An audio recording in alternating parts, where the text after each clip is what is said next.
Hello guys, स्वागत है आप सभी का अल्फा इंस्टीट्यूट के ऑफिशियल यूट्यूब चैनल में।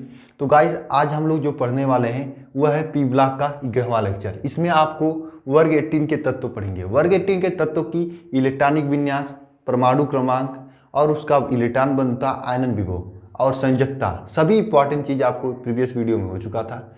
आज के इस लेक्चर में क्या पढ़ेंगे? आज के इस लेक्चर में पढ़ेंगे उत्कृष्ट गैसों का उपयोग। मैं बता दूं आप सभी को, उत्कृष्ट गैसों का उपयोग एग्जाम में पूछा जाता है। 2 से 3 अंक में पूछा गया था, इसलिए मैं आपको बताया हूँ। ज़्यादा कठिन प्रश्न नहीं है क्योंकि ये 2 ही 3 अंक में पूछा जाएगा।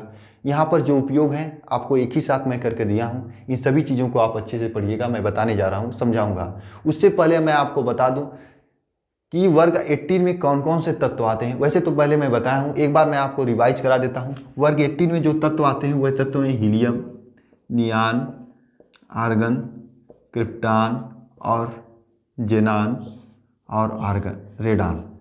देखिए ये तत्व है, हीलियम है, ये नियान है, आर्गन है, क्रिप्टॉन है, जेनान है और रेडान है। ठीक है, एक बात समझना आप लोग, इन सभी तत्वों की आपको इलेक्ट्रॉनिक विन्यास लिखना होता है। इलेक्ट्रॉनिक विन्यास रखने के लिए आपको एक चीज़ की जरूरत होती है, वह परमाणु क्रमांक। और सबसे ज़्यादा समस्या आती है परमाणु क्रमांक में, क्योंकि ये सभी चीज़ें तो याद हो जाती हैं। इसके याद करने का ट्रिक क्या है? इन सभी तत्वों का परमाणु क्रमांक अभी हम बताएंगे, ट्रिक समझ लेना है। ट्रिक, हे नानी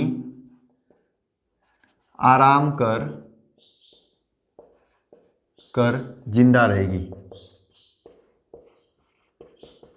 हे नानी आराम कर जिंदा रहेगी, इस पूरे तत्वों को याद करने की ट्रिक है। फिर से समझना, हीलियम को हे से समझेंगे, हे नानी आराम कर जिंदा रहेगी। नानी मतलब आर्गन, नियान, और आर्गन मतलब आराम, कर मतलब क्रिप्टॉन, यक्सी मतलब जिंदा और आर्यन मतलब रहेगी। ठीक है, हे नानी आराम कर जिंदा रहेगी, इन सभी तत्वों का याद करने का ट्रिक है।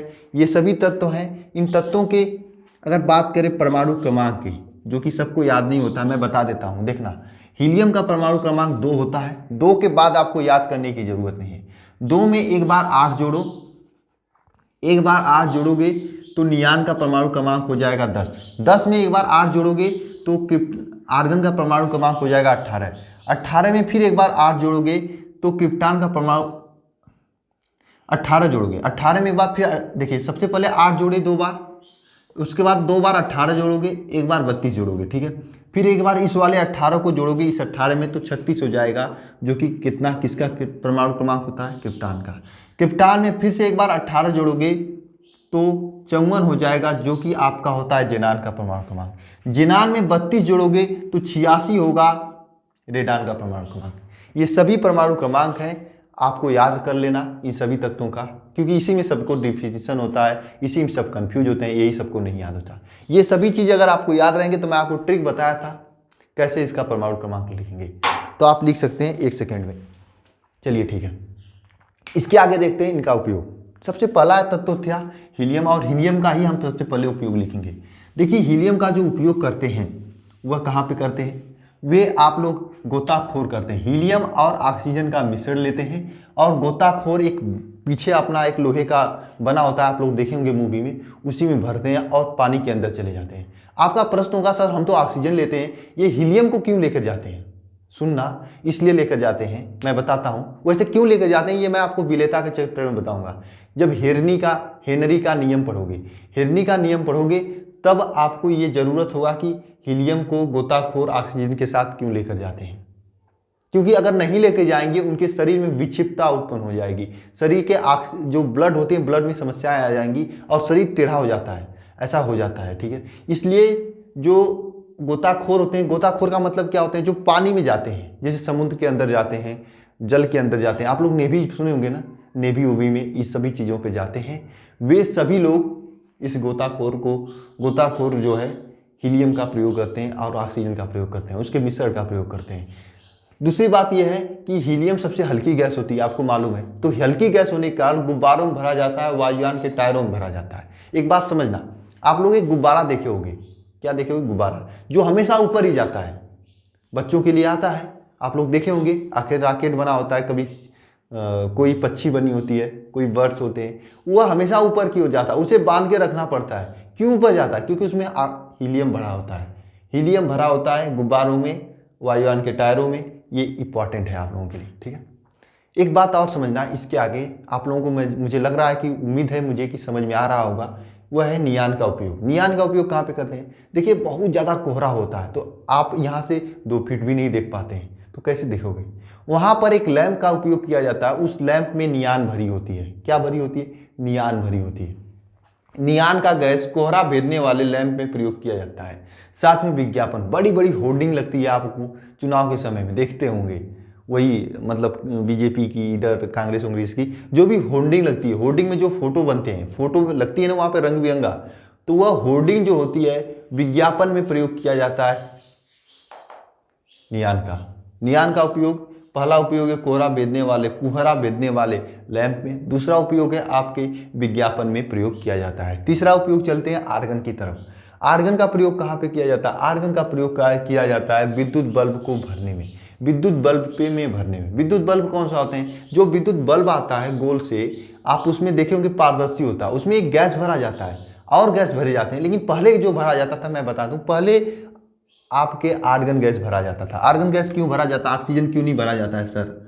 आपको मैं बताता हूँ। ये आपका बल्ब है, ऐसे ऐसे होता है ना बल्ब, ऐसे इस तरह से होता है। इस बल्ब में आप अगर ऑक्सीजन भर दोगे तो होता क्या है, जब बल्ब यहाँ पे आके जलता है, जब बल्ब जलता है तो यहाँ पे गर्म होता है। गर्म होने के बाद ऑक्सीजन, आपको मालूम है जब गर्म होगा तो आग लग जाएगी।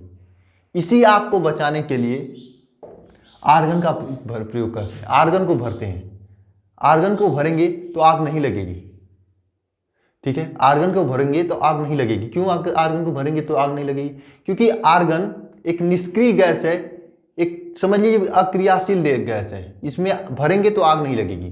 क्यों नहीं लगेगी? क्योंकि आर्गन एक निष्क्रिय गैस है, अक्रियाशील गैस है। आपको मैंने पहले लेक्चर में बताया था कि ये पूरा शून्य वर्ग के तत्व अक्रियाशील होते हैं, क्योंकि इनकी पी ब्लॉक में 6 इलेक्ट्रॉन होता है, इनकी इलेक्ट्रॉन की जरूरत नहीं होती, इनका पेट भरा होता है। पेट भरे होने के कारण ये किसी से क्रिया नहीं करते हैं, इसलिए यहाँ पर आर्गन भर दिया जाता है। आर्गन भर देंगे तो बल्ब जलेगा, अच्छे से जलेगा, चमकदार जलेगा, और फिर आग भी नहीं लगेगी। तो बेनिफिट होता है, इसलिए भरते हैं, ठीक है? तीसरी चीज है धातु कर्मी प्रक्रम में। देखिए धातु कर्मी प्रक्रम क्या होता है? एक धातु कर्म नाम का चैप्टर हुआ करता था, आप लोगों में जब 30% सिलेबस रिड्यूस नहीं हुआ था, तो उस चैप्टर में आपको धातु कर्म करने के लिए जो उपयोग किया जाता था, आर्गन का उपयोग किया जाता था। छोड़िए, आप याद कर लीजिएगा। क्रिप्टान का उपयोग कर समझ लीजिए। देखिए क्रिप्टान और जेनान का मिश्रण लिया जाता है, बल्ब में आर्गन के स्थान पर क्रिप्टान और जेनान भरा जा सकता है, और क्रिप्टान जेनान का मिश्रण को हम लोग फोटोग्राफी के रूप में उपयोग कर सकते हैं। ये चीज़ें जो आप लोग सीखे हो, यहाँ पर बहुत अच्छी चीज़ सीखे हो, ये 5-6 तत्वों के उपयोग एग्जाम में क्वेश्चन बनता है। छोटा सा लेक्चर है, यहाँ से आपका तैयार हो जाएगा। अच्छे तरीके से आप लोग पढ़िएगा, बोर्ड एग्जाम के बहुत कम समय बचे हैं। डेली के डेली प्रैक्टिस कीजिए, डेली के डेली मेहनत कीजिए। उम्मीद करता हूँ भगवान से, आप लोगों से, कि अगर आप डेली मेहनत करोगे तो आपका मेहनत एक न एक दिन बहुत अच्छे से सफल होगा। आपका पी ब्लॉक का 11वां लेक्चर है, और इसके बाद एक और लेक्चर आएगा जिनमें जेनान के कंपाउंड, उसके स्ट्रक्चर, उसके संकरण, ये सभी चीज़ें बताई जाएंगी। ये भी बताए जाएंगे ये तत्व अक्रियाशील होते हुए भी जेनान क्यों क्रिया करता है अन्य तत्वों के साथ। तो उस लेक्चर को देखने के लिए आप कल देख सकते हैं, वह लेक्चर बहुत अच्छे से लेक्चर होने वाला है। इसके बाद ये पी ब्लॉक खत्म हो जाएगा। कमेंट करके मुझे बताना आप लोग की पी ब्लॉक के बाद कौन सा चैप्टर शुरू किया जाए, उपसहसंयोजक यौगिक शुरू किया जाए, या फिर कोई भी चैप्टर कमेंट करिएगा। जिस चैप्टर का अधिक से अधिक कमेंट आएंगे, लाइक्स आएंगे, उसी को हम शुरू कर देंगे, ठीक है? तो चलिए गाइस, ये सभी चीज़ें हो गए। 70 दिन में आपका जो सिलेबस कंप्लीट कराने का हमने लक्ष्य रखे थे, लक्ष्य की ओर चल रहे हैं। पी ब्लॉक खत्म है, इसके बाद क्या बचा है आपको? ऑर्गेनिक केमिस्ट्री में ज़्यादा समय नहीं लगता है, उसमें रिएक्शन याद करनी होती है, और मैं डेली के डेली ये रिएक्शन याद भी करा रहा हूँ अन्य क्लास में। तो एक बार रिएक्शन याद रहेगा तो वही ऑर्गेनिक केमिस्ट्री को एक साथ आपको देना होगा, तो दे देंगे, बहुत आसानी तरीके से हो जाएगा। बस आप रेगुलर के रेगुलर क्लासेज कीजिए, अन्यथा 70 दिन बीतने के बाद आप समझोगे कि आपसे बहुत बड़ी गलती हुई थी। तो गाइस, आज के इस लेक्चर में जो चीज़ें आप सीखे हैं, उन्हीं चीज़ों को आप एक बार नोट्स कीजिए, रिवाइज कीजिए, मेहनत कीजिए। मिलते हैं नेक्स्ट वीडियो में।